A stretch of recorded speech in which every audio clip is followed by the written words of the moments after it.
Boy Pork Chop, aka your baby's mother of a baby father. 1/3 of the best morning show in the world. Big Fat Morning Show, 92 Key. Get at me.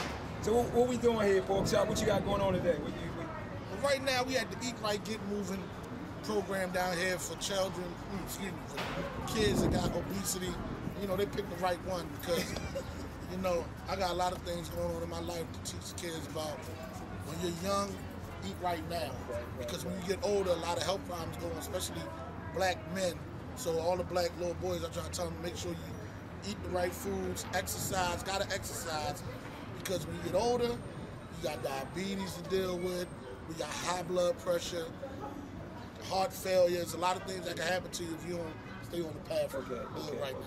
And then I got a question. You're in the back with a turntable. You got a bunch of people back there. We saying, let's do some exercise. You think they're going to be bored or you think they're going to get moving? I think it's good. That's very motivating. I never knew, you know, hip hop and martial arts. Hey, baby. Go. Started with Wu-Tang, boy. No. But hold up, we going before Wu-Tang. Well, we got something called the fusion of hip hop and martial arts. It's called Martial Fusion. It was created right here in Lafayette Project. Wow. And basically, it's like what you just seen the little kids doing: run up the wall on a little mattress, flipping, doing a little emulations of Bruce Lee, Jackie Chan, and all that stuff. Now, when you take that, you put the lyrics, you take the music. Especially if we got you as a DJ sitting there blending that stuff together, getting people hyped. I think that what it does, it makes getting in shape and building, especially if you can disguise it with like character building tricks geared towards like, you know, like peer pressure, drug awareness, all that stuff. If you can blend it in with that without them really knowing what you're doing, I think that we can really help a lot of kids. What you think? That's what we're going to have to do. We got to find a new way because right now the way, whatever we're doing now ain't working. Okay. Kids still on the streets, still doing what they want to do with their life. We got to put some discipline, and that's what the karate going to do. Discipline, self-determination, self-esteem, and it means it's just going to motivate them to go to the next level. Yeah. And it's a struggle. I mean, this question, this is a struggle. We go to a lot of people trying to get them on a mainstream level to help us with this program, but we get a lot of people that got, you know, they well off to do the first thing they always say. They say, man, but hip-hop going to bring us all these negative people. What do you think? What do you think of your suburban America? Love hip-hop. You go in the suburbs, little kids, like, they the ones buying all the music, right? It's expansion. You know, they thought it was a fad. You know, it's something, you can't break something that, first of all, that we made, you know. It comes from our soul. Hip-hop is within us. And just think, 30 years ago, it was at a park in the Bronx. Now it's worldwide, so they can't stop that train, baby. Right. Okay. Unstoppable. Okay, so what would you say to a person? I mean, since we know the power of hip-hop, we know the power of martial arts, what do you think we can do as a team to get this stuff going, to get it to blend, to help with this obesity, help with the violence, help, I mean, just help save our generation, man, because people count these kids out. Well, first of all, once we get the kids in the karate class, we can start with one of them. You know, it's going to have to be a trickle effect. We're going to have to deal with him. He's going to have to go back, drag one of his boys in, and just got to get him in there. Yeah, okay. So you want to say something, Pa? A little kid right now struggling. He out there ready to rob somebody. He out there like listening to some crazy lyrics like, yo, I can't take it no more. He going home. His mom out there doing something that he don't want to be wrapped up in. He confused. Teachers counting him out saying, you ain't going to never mount the number. What you going to say to him, man? The first thing I'm going to tell you, little young dude, this is what you do. You go to the Lord first, because can't nothing go right without God in your life. And then come holler at him. You get that discipline in you. You get that karate in you. After that, I'm going to put the music in you. And you're going to be a shining star, baby. Give him a shout out. 92Q what? Jams. 92Q, boy, you heard me, son.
and it has to do with spirituality. Very, very important. A lot of people in the hood, especially, and not only hoods, all of our people, underserved communities. They see like they're eating the wrong food, they're treating their body poorly, not exercising. It's a real problem. And the beauty in what you're doing, and when you think of martial arts, which is mind, body, and spirit, I think it's a great marriage to empower our kids. Would you? I would say that the idea of martial arts, or the idea of yoga, or the idea of any of those things that have to do with spirit and movement. You know, I think it's not in the Christian scripture enough about taking care of the first chakra. The first chakra is critical. You know, you got to take care of yourself so you can take care of others.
became interested in the band because I'm raising 2 boys, and I felt that they could use some self-discipline. They could learn how to do some deep breathing, and they could also use some techniques on how to protect themselves. I see martial arts as a form of helping people to contain or to actually not be violent, because it teaches you how to control your emotions, it teaches you how to control your actions and your movement, and it teaches you how to think before you do things and realize the consequences before you act. So as far as violence in the world, people who study martial arts are less violent than people who do not. I've studied under Mr. Johnson for almost 2 years now, and Mr. Johnson over the years has proven to me, and I'm sure many others, that whatever past he had is exactly that, his past. And what we see now is how much he has grown over the years. He constantly reminds us of who he used to be and who he is today. And by us just observing him, we see he's a man to be honored and respected, and a role model for the children and adults. Which is a nonprofit organization. We're in 18 schools here in Baltimore. What do you think about when they say like hip hop is bad? Because I hear you like use a little hip hop, you use the cha-cha slide in your thing. So what do you think of when people say like hip hop is like bad and destroying? That's a tough, sensitive question.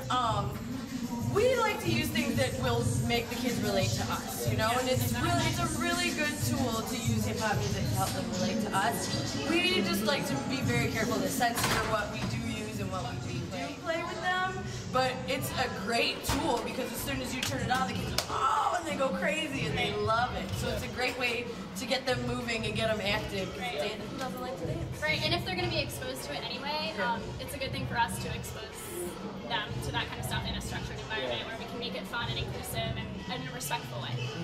All right, thank you.